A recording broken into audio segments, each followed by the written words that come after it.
Everyone, welcome back. So, how Super Mario Galaxy sets up Nintendo's Avengers Endgame moment. Alright, so the Super Mario Galaxy movie might be doing something much bigger than just another Mario adventure. It could actually be setting up Nintendo's version of an Avengers Endgame style crossover. Let's break it down. First off, this movie massively expands the scale of the Mario universe. Unlike the previous film, which stayed mostly grounded in the Mushroom Kingdom, Brooklyn. Galaxy takes things into outer space, introducing cosmic worlds, new characters, and bigger stakes. But the real game changer, Fox McCloud, yeah, that Fox from the Star Fox.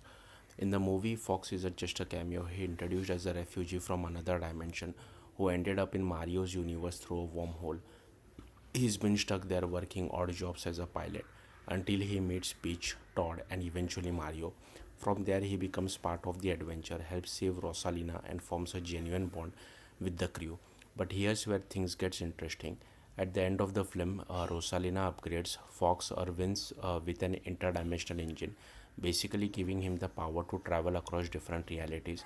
And just like that, Nintendo quietly introduces the concept of multiverse. This is huge because now it's not just about Mario's world anymore.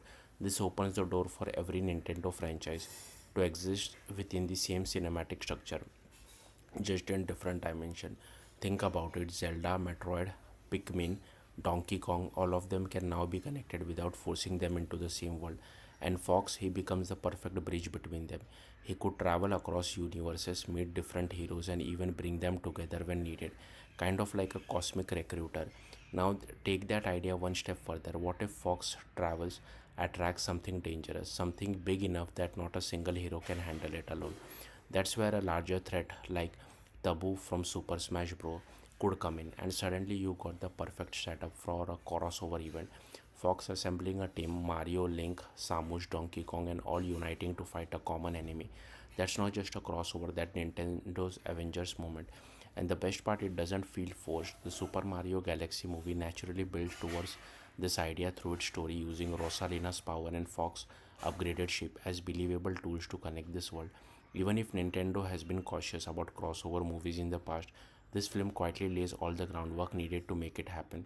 So yeah, we might be closer than we think to seeing a full-blown Super Smash Bros. Movie on the big screen, and if that happens, that could be Nintendo's biggest cinematic event ever. That's it. Thank you for watching. Bye.